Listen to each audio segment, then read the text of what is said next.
ನಮಸ್ಕಾರ ಸ್ನೇಹಿತರೆ. ಗ್ರಾಮ ಸ್ವರಾಜ್ಯ ಅಂದರೆ ಗ್ರಾಮವೇ ತನ್ನ ಆಡಳಿತವನ್ನು ತಾನೇ ನಡೆಸಿಕೊಳ್ಳುವುದು. ಇದೇ ಮಹಾತ್ಮ ಗಾಂಧಿಯವರ ಕನಸು ಕೂಡ ಆಗಿತ್ತು. ಗ್ರಾಮಗಳು ರಾಜಕೀಯವಾಗಿ ಆರ್ಥಿಕವಾಗಿ ಬಲವಾಗಿರಬೇಕು. ಅವೇ ನಮ್ಮ ಪ್ರಜಾತಂತ್ರದ ಅಡಿಪಾಯ. ಆದರೆ ಇವತ್ತು ಕರ್ನಾಟಕದ ಗ್ರಾಮ ಪಂಚಾಯಿತಿಗಳ ಸ್ಥಿತಿ ಏನು?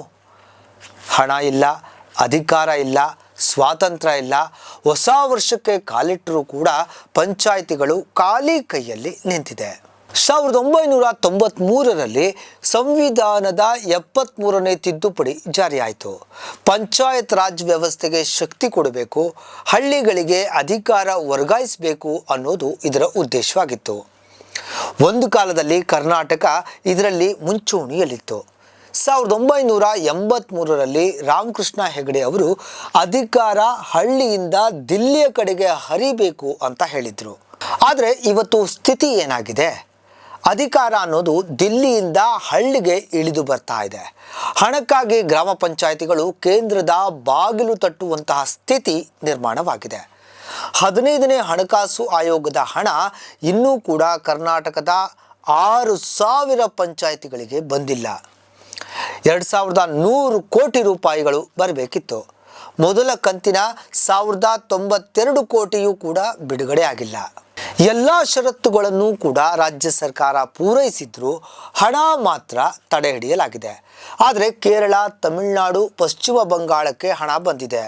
ಇದು ತಾರತಮ್ಯ ನೀತಿ ಅಲ್ಲದೆ ಮತ್ತೇನು? ಹಣ ಬರದೇ ಇದ್ದ ಪರಿಣಾಮಗಳು ಗಂಭೀರ ಸ್ವರೂಪವನ್ನು ತಳೆದಿವೆ. ಅಭಿವೃದ್ಧಿ ಕಾಮಗಾರಿಗಳು ನಿಂತಿದೆ. ಕಾಂಟ್ರಾಕ್ಟರ್ಗಳಿಗೆ ಪಾವತಿ ಆಗ್ತಾ ಇಲ್ಲ.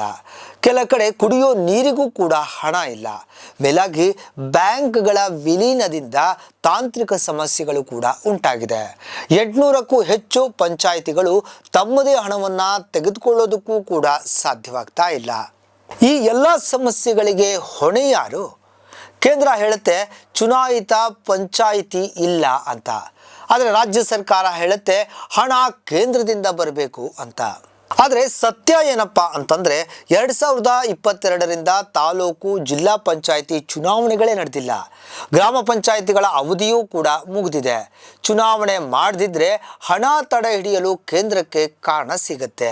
ಸ್ಥಳೀಯ ಸಂಸ್ಥೆಗಳಿಗೆ ಚುನಾವಣೆ ಮಾಡದೆ ಹಣದ ನಿಯಂತ್ರಣ ಪೂರ್ತಿ ಶಾಸಕರ ಕೈಯಲ್ಲೇ ಇರಲಿ ಅನ್ನುವಂತಹ ರಾಜಕೀಯ ಲೆಕ್ಕಾಚಾರ ಇದಕ್ಕೆ ಕಾರಣವಾಗಿರಲೂಬಹುದು.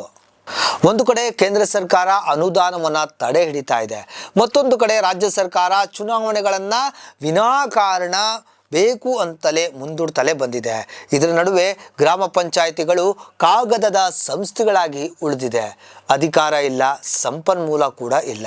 ಗ್ರಾಮಗಳಿಗೆ ಹಣ ಕೊಡದಿದ್ರೆ ಪ್ರಜಾತಂತ್ರ ದುರ್ಬಲವಾಗುತ್ತೆ. ಗ್ರಾಮ ಸ್ವರಾಜ್ಯ ಭಾಷಣಗಳಿಂದ ಉಳಿಯಲ್ಲ.